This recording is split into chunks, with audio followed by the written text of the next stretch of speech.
Good morning everyone. मेरा नाम समृद्धि कुमारी है। मैंने बीपीएससी का मेंस 3 बार और उसके साथ ही सीडीपीओ का भी इंटरव्यू दिया है। वर्तमान में मैं आप लोगों के लिए 70th बीपीएससी और उसके साथ ही बिहार एसएससी से रिलेटेड इम्पॉर्टेंट स्ट्रैटेजी कि किस प्रकार मैंने अपनी कड़ी मेहनत से 5 बार बीपीएससी की प्रीलिम्स की परीक्षा पास की और उसके साथ ही मैंने दारोगा का मेंस भी पास किया था। तो यह एक्सपीरियंस आप लोगों के आने वाले सेशन जो 70th बीपीएससी और बिहार एसएससी का है उसमें काफ़ी हेल्पफुल हो सकता है। मैं इस स्ट्रैटेजी के थ्रू आप लोगों को कुछ की पॉइंट्स बताने वाली हूँ जहाँ से आप अपने एरर्स को कम करके अपनी एक सीट इस बीपीएससी, बिहार एसएससी या आने वाले किसी भी एग्ज़ाम में एक सिक्योर कर सकते हैं।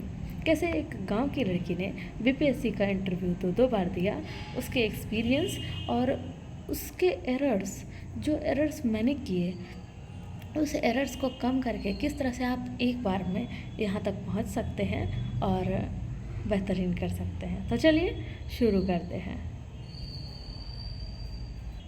तो क्या था मेरा डेली रूटीन जब मैंने अपने बीपीएससी के एग्ज़ाम के लिए प्रिपेयर किया था। तो सबसे पहले मॉर्निंग में मैं 5 AM में उठा करती थी। ये ज़रूरी नहीं है कि सब लोग 5 बजे ही उठे, मतलब कि मुझे एक हैबिट है कि मैं मॉर्निंग में उठ जाती हूँ और उसके साथ ही अपने वर्क को स्टार्ट करती हूँ। तो बहुत लोग लेट नाइट रूटीन रखते हैं, आप किसी भी तरह से कर सकते हैं। आपका फोकस होना सबसे इम्पॉर्टेंट है। Focus is the key.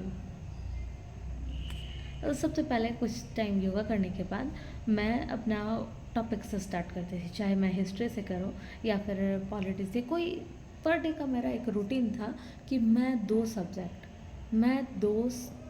Generally पढ़ती हूँ और उस 2 सब्जेक्ट पर पूरे दिन फोकस करती हूँ। और ये रूटीन मेरा 3 डेज़ के लिए एटलीस्ट मैं कंटिन्यू करती हूँ, ताकि आप अगर किसी चीज़ को 3 दिन के लिए कंटिन्यू करते हैं और आप फिक्स होकर के कुछ चीज़ों पे पढ़ते हैं तो आपका एक माइंड में पैटर्न बनना शुरू होता है कि आप किस तरह से उसको फॉलो करेंगे। आप वहाँ पर उसके जैसे आप हिस्ट्री पढ़ रहे हैं, आप मेडाइवल पढ़ रहे हैं, तो मेडाइवल में आपके नेक्स्ट राजा अकबर के बाद जहांगीर हो गया या औरंगज़ेब है, तो सारा का आपका एक पैटर्न बनता जाता है। मैंने उस पैटर्न को फॉलो करने का ट्राई किया और आगे बढ़ती गई। तो मैं 3 दिन के लिए उस रूटीन पर फिक्स रहती थी और उसके बाद मैं सब्जेक्ट को अल्टरनेट या फिर वहाँ पर से सब्जेक्ट हिस्ट्री की जगह पे पॉलिटी या फिर साइंस, जैसा मेरा टारगेट रहा उस बेसिस पर मैंने काम किया था। तो हिस्ट्री के लिए मैं क्या करती थी कि स्पेक्ट्रम, घटना चक्र और लूसेंट पढ़ा करती थी। जब मॉर्निंग में उठी तो मैंने स्पेक्ट्रम का कुछ टॉपिक्स फिक्स करके रखी थी, क्योंकि मॉडर्न हिस्ट्री बीपीएससी के संदर्भ में या फिर बिहार एसएससी में आप देखें तो एक बहुत इम्पॉर्टेंट पॉइंट या रोल अदा करता है।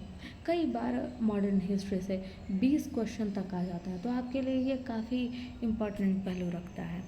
आप हिस्ट्री को काफ़ी अच्छे से पढ़ें।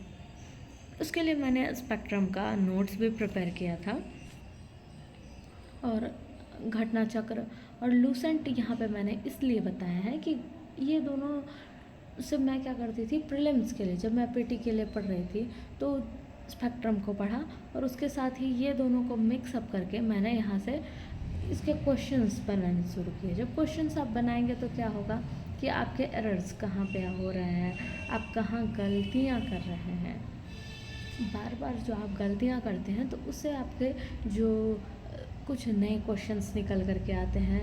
आप घटना चक्र ही अगर बार बार पढ़ेंगे तो उसके जो एक बॉक्स आप देखते हैं, बॉक्स में बहुत सारे छोटे छोटे पॉइंट्स रहते हैं, अगर उसको बार बार रिवीजन करें तो कई सारे नए पैटर्न्स निकल करके आते हैं। तो उसको यूज़ करने के लिए मैंने घटना चक्र और लूसेंट से सेट बनाया। और लूसेंट का मैं सब्जेक्टिव और सब्जेक्टिव के साथ उसके ऑब्जेक्टिव्स को भी मैं रखती थी और उस पर मैंने कंटिन्यूसली रूप से वर्क किया था।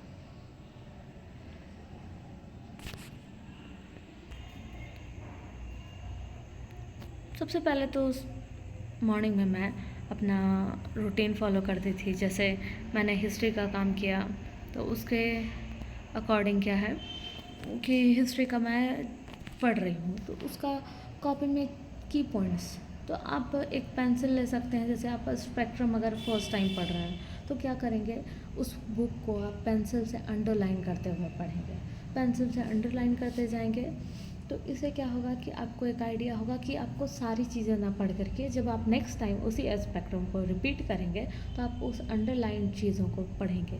इससे आपका माइंड भी उस ओर जाएगा और आप उससे एक शॉर्ट नोट्स अपने लिए प्रिपेयर कर लें, जो आपको न केवल प्रीलिम्स बल्कि आपको मेंस में काफ़ी हेल्पफुल रहेगा। अभी के टाइम पे आप देखेंगे कि मेंस क्या हो रहा है, उसमें टाइम काफ़ी कम दिया जा रहा है। मेंस आप प्रीलिम्स के साथ ही जब आप मेंस के लिए भी कुछ अपना नोट्स प्रिपेयर करके रखेंगे तो वो आपको काफ़ी हेल्पफुल रहेगा। अगर आप लोगों को मेंस के लिए स्पेसिफिक स्ट्रेटजी चाहिए तो उस पर आप लोग इस यूट्यूब वीडियो के नीचे में कमेंट सेक्शन में कमेंट कीजिए। उसके अकॉर्डिंग मैं मेंस का भी एक लेकर के आऊँगी कि आप मेंस में क्या क्या पढ़ना चाहिए और कहाँ से प्रिपेयर करें कि आपका मेंस काफ़ी बेहतरीन हो सके। तो स्पेक्ट्रम के नोट्स मैंने हर जगह काम आए। उसके साथ ही मैंने दृष्टि के हिस्ट्री से भी कुछ चूज़ी पॉइंट्स, सारे नहीं, कुछ पॉइंट्स जो है वो नोट आउट किए थे। जैसे आप जब घटना चक्र बनाएंगे या लूसेंट बनाएंगे या प्रीवियस ईयर क्वेश्चंस बनाएंगे तो उसके बेसिस पे उसके साथ ही मैं भी आप लोगों को स्पेक्ट्रम या घटना चक्र और स्पेशली बीपीएससी और बिहार एसएससी में आने वाले क्वेश्चंस के अकॉर्डिंग आपको इम्पॉर्टेंट टॉपिक्स बताऊंगी और क्वेश्चन की सीरीज़ भी लेकर के आऊँगी, जिसको रिवाइज करके आप अपने बीपीएससी के लिए काफ़ी अच्छी सीट सिक्योर कर सकते हैं। मॉर्निंग रूटीन मैं जनरली 7 से 5 o'clock से 7:30 या 8 o'clock तक अपना डे वाइज मैंने एक डे वाइज मैं क्या करती थी, एक 1 day बिफोर मेरा काम हमेशा रहता था कि 1 day बिफोर मैंने अपना रूटीन प्रिपेयर कर लिया या उसको चेक कर लिया। मैं वीकली रूटीन पर फोकस करती हूँ ज़्यादा कि 1 week का मैंने रूटीन बनाया कि मेरे इस वीक के ये टारगेट्स हैं और उसके अकॉर्डिंगली मैं डे वाइज उसको चेंज भी करती रहती थी। तो मैंने अपना आज के दिन का मॉर्निंग सेशन स्टार्ट किया। उसके बाद अपना 7:30 या 8 o'clock से मेरा ब्रेकफास्ट बनाने का वर्क रहता है। उसके बाद मैं फ्रेश होते हुए लगभग 10 AM तक अगेन अपने ड्रीम वर्क के लिए मैं स्टार्ट हो जाती हूँ। तो चाहे मैं यूट्यूब से या फिर अगर मैं पॉलिटी पढ़ रही हूँ तो पॉलिटी के लिए मैंने लक्ष्मीकांत प्लस लूसेंट चूँकि बीपीएससी का आप देखेंगे तो आपका पॉलिटी का सेक्शन अगर 1-2 बार के क्वेश्चंस को आप छोड़ दें या कुछ क्वेश्चंस को आप डीपली देखना चाहें तो लक्ष्मीकांत से, अदरवाइज़ आपको लूसेंट से वो ग्रिप मिल जाती है कि प्रीलिम्स तो आपका काफ़ी अच्छे हद तक आपका कंप्लीट हो सकता है। जैसे आप पंचायती राज पढ़ रहे हैं तो आप उसको लूसेंट में कंप्लीट नहीं कर पा रहे हैं तो आप उसको लक्ष्मीकांत से देख लीजिए, या निर्वाचन आयोग है तो उसको आप लक्ष्मीकांत से देख सकते हैं। मैंने लक्ष्मीकांत से निर्वाचन आयोग के स्पेशली नोट्स बनाए थे क्योंकि वहाँ पर क्या है कि आपका मेंस में भी क्वेश्चन आता है। निर्वाचन आयोग दबाव समूह से भी क्वेश्चन आने के चांसेस रहते हैं, हालांकि रिसेंट में यह ट्रेंड कम देखा गया है। तो ये सारे चैप्टर या प्रस्तावना हो गया, तो प्रस्तावना यानी कि प्रीएम्बल से मैंने स्पेशली नोट्स बनाया था ताकि मैं उसको मेंस के लिए भी यूज़ कर सकूं।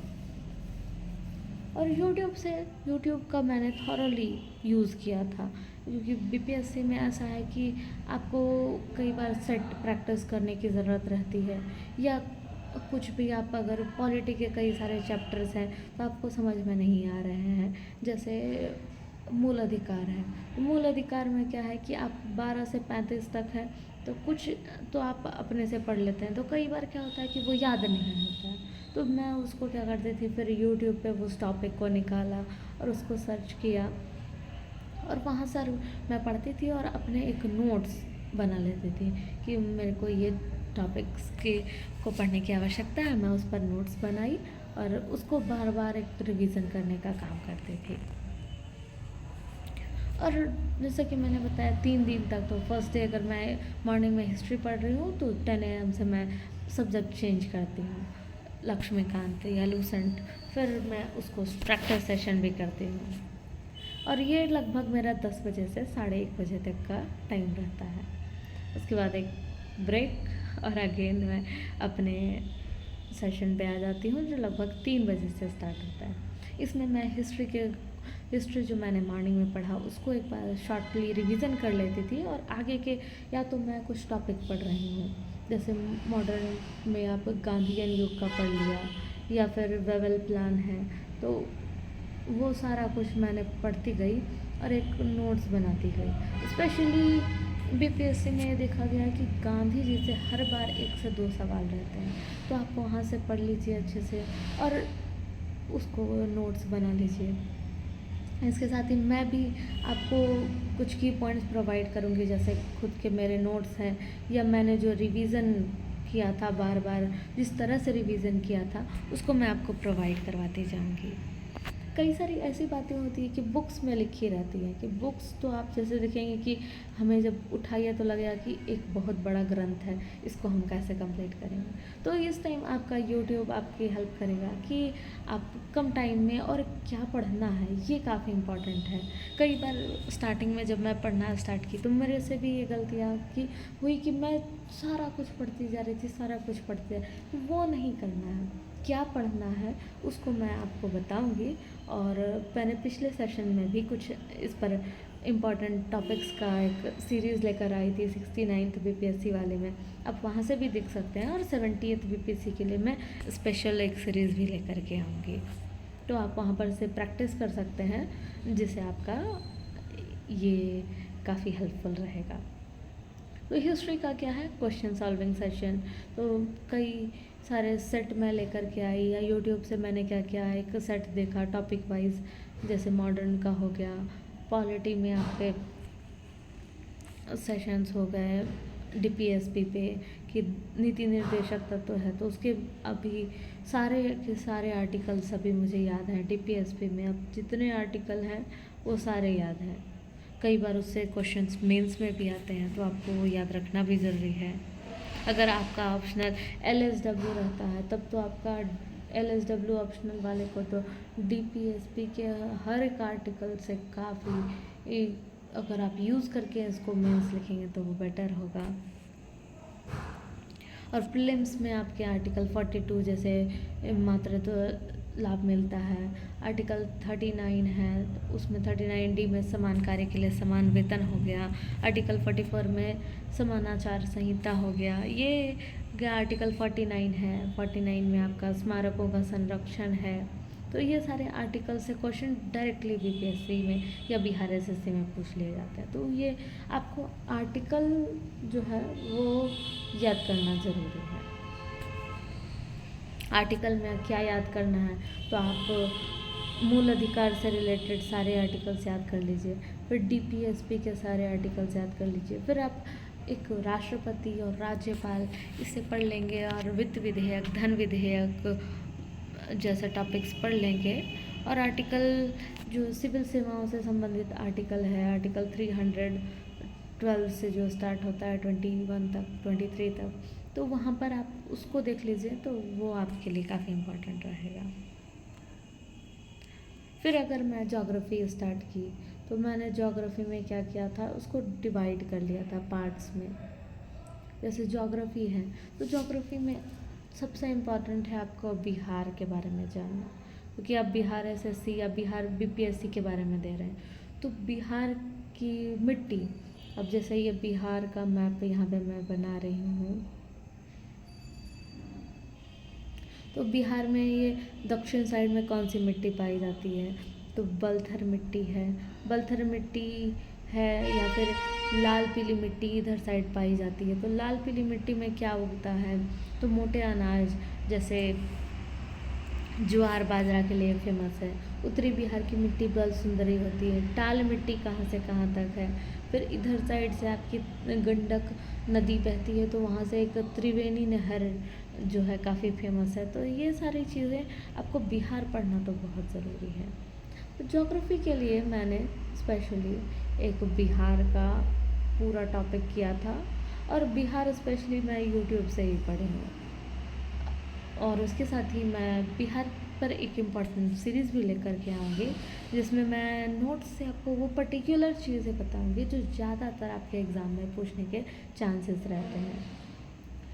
उसके साथ ही इंडियन ज्योग्राफी है, तो इंडियन ज्योग्राफी काफ़ी बड़ा है। इसमें से क्वेश्चन लेकिन सेलेक्टेड ही आते हैं। जैसे आप रिवर चैप्टर को ज़रूर से पढ़ लें। रिवर हो गया इंडिया का एक थॉरोली, जैसे कि इसका साइड वाइज देखेंगे तो कितना लगभग 1500 किलोमीटर आता है वो एरिया हो गया। उसके बाद हिमालय का पार्ट है, तो हिमालय में हिमालय के अलग अलग पार्ट, काली नदी से लेकर के तीस्ता नदी के बीच को नेपाल हिमालय कहते हैं। तो इसमें कौन सा कुमायूं हिमालय है, तो उसके बीच का डिस्टेंस क्या है। तो इस तरह से ज्योग्राफी में पूछे जाते हैं। तो आप जब हिमालय को अच्छे से पढ़ लेंगे, रिवर पढ़ लेंगे, उसके बाद आप अगर वर्ल्ड ज्योग्राफी पढ़ रहे हैं तो वर्ल्ड ज्योग्राफी में आपको कुछ इम्पॉर्टेंट पॉइंट्स पर ध्यान देना है। जैसे वर्ल्ड ज्योग्राफी में आप ज़रूर से पढ़ लीजिए मरुस्थल, उससे क्वेश्चन आते हैं। मरुस्थल पढ़ लीजिए, आप झील पढ़ लीजिए, झील से क्वेश्चन पूछे जाते हैं। कॉन्टिनेंट में जब आप पढ़ें, एक द्वीप के क्वेश्चन इधर से ट्रेंड में देखे जा रहे हैं। तो आइलैंड जब आप पढ़ेंगे, तो आइलैंड के बारे में जब आप पढ़ेंगे आइलैंड, तो आप देख लीजिए कि उसका अभी रिसेंट में बड़े से छोटा कौन है। तो मैंने याद किया था एक फार्मूला कि ग्रीन गिनी का बोना मेडा, ग्रीन गिनी का बोना मेडा, ठीक है। तो ये इसमें क्या हुआ, ग्रीन से ग्रीनलैंड, गिनी से पापुआ न्यू गिनी, बोना से बोर्नियो द्वीप और मेडा से मेडागास्कर द्वीप। तो ये बड़े से छोटे में अरेंज है। तो आपका कहीं भी क्वेश्चन आए कि या तो आप द्वीपों को अरेंज कीजिए उसके साइज़ के अकॉर्डिंग में, या फिर क्वेश्चन आ जाए कि इसमें से कौन सा द्वीप सबसे आकार में सबसे बड़ा है, तो आप इसके अकॉर्डिंग इसको बांट करके अच्छे से पढ़ सकते हैं। तो मैंने वो किया था। फिर इंडियन ज्योग्राफी जब ज्योग्राफी में और पढ़ रही थी तो मैंने पर्वत चैप्टर किया था। तो पर्वत में क्या है कि भारत में हिमालयन रेंज है, तो उसमें कालजप्पी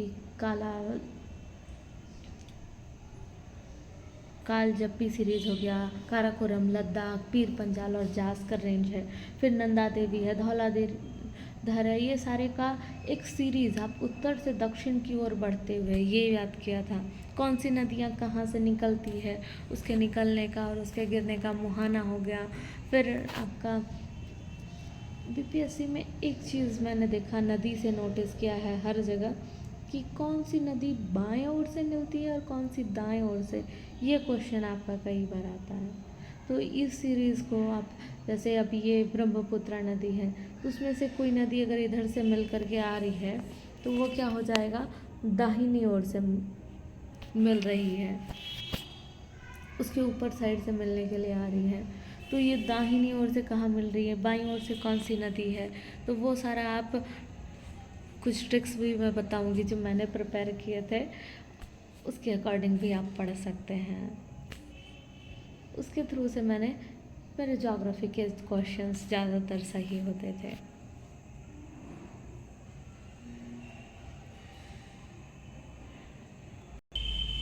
जैसे कि आप नदी के बारे में ये याद रख सकते हैं कि गोदावरी नदी है, तो गोदावरी क्या है, महाराष्ट्र में निकलती है त्रयंबकेश्वर से, तो वो याद रख सकते हैं। नासिक में निकलती है, नासिक से निकलती है।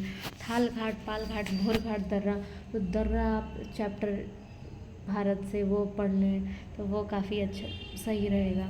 दर्रा से क्वेश्चन कई बार आया है। चलिए, आप एक क्वेश्चन है कि कोट्टा दर्रा किस राज्य में स्थित है और वो कहाँ से कहाँ तक जाता है, सेन कोट्टा दर्रा। तो आप इसको कमेंट सेक्शन में मुझे बताएंगे। सेन कोट्टा दर्रा।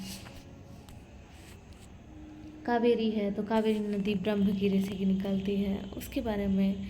फिर आपका गोवा से कौन सी नदी है, जुआरी नदी है। तो ये सारे क्वेश्चन जो है वो आप देख लेंगे। दर्रा हो गया। इकोनॉमिक्स के क्वेश्चंस को देखा जाए तो इकोनॉमिक्स के पिछले ट्रेंड में आप देखें तो सबसे पहला एक बजट तो आपका काफ़ी इम्पोर्टेंट सेशन हो जाता है। जब इकोनॉमिक्स पढ़ते हैं तो आप बजट ज़रूर पढ़ें।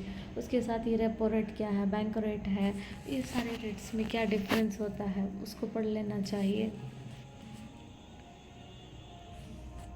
भी अब SLR क्या रखा गया है, वो सब एक बार देख लेना बेटर रहेगा। अगेन जब मैं अपना सारा वर्क किया, मैंने 5:30 या 6 o'clock तक एक वर्क करती थी, फिर एक ब्रेक यानी कि इवनिंग के टाइम में अपना काम एक्स्ट्रा मैं करती थी, और फिर 8 बजे से फिर से मैं अपने न्यू गोल के लिए, न्यू टारगेट के लिए स्टार्ट करती थी। तो 8 बजे से मेरा एक रूटीन था कि मैं जनरली करंट अफेयर्स मैंने कर लिया। अगर मुझे ऐसा लग रहा है कि ये करंट अफेयर्स इस मंथ के मैंने नहीं किए हैं, तो मैं क्या करती हूँ, डेली वाइज मैं करंट अफेयर्स नहीं प्रेफर करती, क्योंकि मुझे ऐसा लगता है कि दिन भर करंट अफेयर्स बहुत ज़्यादा पढ़ना सब, हालांकि मैं इसमें कह रही हूँ कि सबकी अपनी अपनी स्ट्रैटेजी, कोई 10 मिनट में करंट अफेयर्स कर लेते हैं और डेली करना पसंद करते हैं। कुछ लोगों को लगता है कि नहीं, ये जो है टाइम टू टाइम वीकली होना चाहिए। तो मैं उस टाइप की हूँ कि मैं वीकली या मंथली या हाफ ईयरली, और कई बार मैं तो फुल ईयरली करंट अफेयर्स का भी सेशन, लॉन्ग मैराथन टाइप से, या इम्पॉर्टेंट अगर कोई टारगेट बेस्ड देखी, मैंने PYQs बहुत सारे बनाए, तो उसके बेसिस पर मुझे जो फील हुआ कि ये क्वेश्चन आने चाहिए, और आगे भी मैं आपके लिए इस पर सेशन लेकर के आऊँगी कि करंट अफेयर्स पढ़ें तो करंट अफेयर्स में क्या क्या पढ़ें कि आपका 85 से लेकर के 90% तक आपका करंट अफेयर्स जो है BPSC के लिए सही हो जाए। करंट अफेयर्स वॉज अ की पॉइंट जो कि मुझे अपने BPSC के प्रीलिम्स को पास कराने में काफ़ी हेल्पफुल रहा। तो उस पर मैं एक सेशन लेकर के आऊँगी कि आप किस तरह से करंट अफेयर्स पढ़ सकते हैं। स्पेशली देखें तो बुक्स हैं, वो आपको करंट अफेयर्स में आपको देखना चाहिए। उसके अलावा कोई इंटरनेशनल सेशन चल रहा है, जैसे समिट अभी G20 का काफ़ी इम्पोर्टेंट था, तो वो देख लेना चाहिए, उसकी थीम कौन सा कहाँ पे ऑर्गेनाइज हुआ है। और कोई इंटरनेशनल जैसे आपका हो गया वर्ल्ड से रिलेटेड, जैसे युद्धाभ्यास भारत के अन्य देशों के साथ होते हैं, वो आपको याद रखना है। बिहार में कई सारे अवार्ड्स हैं, जैसे पद्मा अवार्ड इस बार भी किसको मिले हैं, एक कपिल देव प्रसाद हैं, उनको मिला है। तो कौन सा एक पेपर मिशी आर्ट के लिए वो एक सुभद्रा कुमारी थी, उनको मिला है। तो ये सारे क्वेश्चंस जो है आप उनके थोड़ा डीप में पढ़िए। जैसा कि आपने देखा होगा कि पिछले बार पूछा था कि फर्स्ट सोलर प्लांट एक लगा था, तो वो सुपौल और दरभंगा में लगा था। उसके बाद नेक्स्ट में पूछ लिया कि वही सोलर प्लांट किस गांव में लगा था।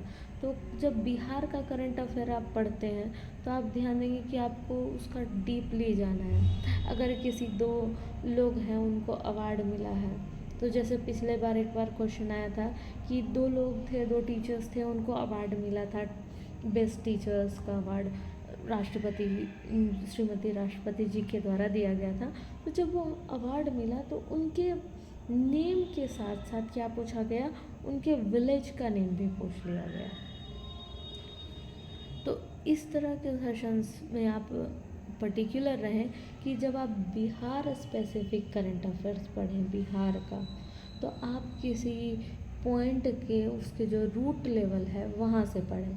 जब आप इंडियन या इंटरनेशनल पढ़ रहे हैं तो आपका थोड़ा कम चलेगा, पर जब बिहार का देख रहे हैं तो एक बार उसका रूट लेवल का चेक ज़रूर करें, ताकि आपको एटलीस्ट माइंड में याद रखे कि आप प्रीलिम्स में जब भी मारे ना तो आपका वो क्वेश्चंस हमेशा सही हो। तो मैंने करंट अफेयर्स कंप्लीट किया था और सेलेक्टेड चैप्टर्स और पोर्शन से कवर अप करती गई, और उसके साथ ही आगे का काम किया मैंने। तो यहाँ पे मैं कुछ क्वेश्चन के थ्रू आप लोगों को बताऊंगी किस प्रकार से BPSC में क्वेश्चन कहाँ से पूछे जाते हैं। तो देख सकते हैं सक्तेंग वन्य जीव अभ्यारण्य जो करंट अफेयर्स में चर्चा में रहा था, तो वो कहाँ पे है, वो भूटान में है। तो आपको इस तरह से करंट अफेयर्स में देखेंगे तो वो कोई वन्य जीव अभ्यारण्य, बांध, डैम या रिवर या फिर कुछ अन्य कोई जानवर है जो कि जिनको साइट्स की लिस्ट में या फिर IUCN की लिस्ट में डाला गया है, तो वो वहाँ से आप पढ़ लेंगे कि उसके बारे में वो कहाँ का है पर्टिकुलरली। फिर आप देख सकते हैं कि आर्कटिक की जलवायु निगरानी के लिए किसने आर्कटिका M उपग्रह लॉन्च किया था, तो रूस ने किया था। तो इस प्रकार से आप इंटरनेशनल करंट अफेयर्स में न्यू लॉन्चिंग को देख सकते हैं। जब आप करंट अफेयर्स पढ़ें तो ढूंढें कि इस तरह की चीज़ें आपको कहाँ से समानता रखती हैं, उसके अकॉर्डिंग पढ़ें। तो कोविड-19 टीकाकरण हुआ था जून 2022 की पूर्णता को शुरू किए गए अभियान का नाम क्या था? हर घर दस्तक 2.0। और आप इसके अलावा क्या करें कि अभियान और योजनाएं टॉपिक आप ज़रूर कर लें, क्योंकि इससे क्वेश्चन 100% आते हैं। और अगर इससे 2-3 क्वेश्चन आ गए, आपने 2 को भी सॉल्व कर लिया, तो वो काफ़ी बेटर रहेगा। फिर है कि महाराष्ट्र के नए मुख्यमंत्री कौन बने थे। इस तरह से मैं आपको क्वेश्चन, प्रीवियस ईयर क्वेश्चन जो 67वीं 68वीं और 69th के, वो इसलिए चर्चा कर रही हूँ ताकि आप उसको पैटर्न को समझें कि बिहार में किस तरह से पूछे जाते हैं। इवन बिहार SSC वाले भी क्या करते हैं, प्रीवियस ईयर क्वेश्चंस को ही आधार पर वो अपने सिलेबस और अपने क्वेश्चन के पैटर्न को डिसाइड करते हैं। तो लवणता युक्त पौधों को क्या कहते हैं, तो लवणता जिसमें होती है उसमें हेलोफाइट्स यानी कि लवण मृदोद्भिद हो गया। उसी तरह मरुदोद्भिद कहाँ है, तो मरुस्थल वाले को बोलेंगे। तो ये सारे क्वेश्चंस आप समझें और इसको बनाएं। जैसे red colour strontium, barium green colour के लिए होता है। तो ये आप जानते हैं कि सल्फ़र से तो कोई भी कलर पटाखा में रहता नहीं है, तो ये सोडियम भी नहीं रहता, तो आप इसको ओमिट करके भी बना सकते हैं। उत्कृष्ट धातुओं के बारे में बताया गया है। यह प्रकृति में क्या होती है, शुद्ध रूप में प्राप्त होती है, क्योंकि ये बहुत कम रिएक्टिव होती हैं। और यूरेनियम और सीसा तो आप जानते हैं यूरेनियम हाईली रिएक्टिव है और ये उत्कृष्ट धातु के रूप में हो ही नहीं सकता।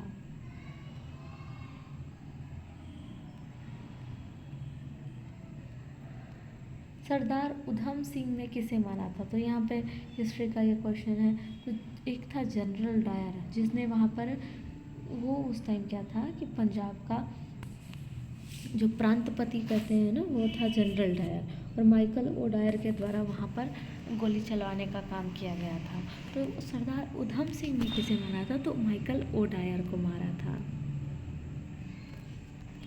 इसी के साथ अन्य क्वेश्चन में कुछ स्टेटमेंट अगर रहे आपको तो वो पढ़ लीजिए कि किसने बंगाल विभाजन के बारे में कहा था कि यह हमारे ऊपर बम की तरह गिरा, तो सुरेंद्रनाथ बनर्जी।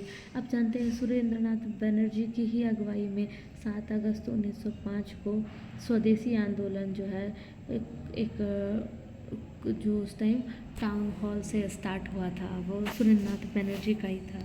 कृष्ण कुमार मित्र का नाम याद रखेंगे कि उन्होंने बहिष्कार प्रस्ताव के लिए सुझाव दिया था। फिर माइकल मधुसूदन दत्त ने एक नील दर्पण नामक पुस्तक का अंग्रेजी में अनुवाद किया था। तो ये सारे पॉइंट्स जो है आपको विभिन्न सेट में मैं भी बताऊंगी और आप इसको पढ़ते जाइए, तो आपका PPSC या बिहार SSC में मार्क्स सिक्योर होगा।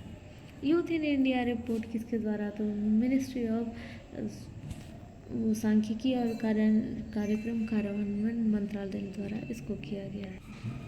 तो आज के सेशन के लिए इतना ही। Thank you.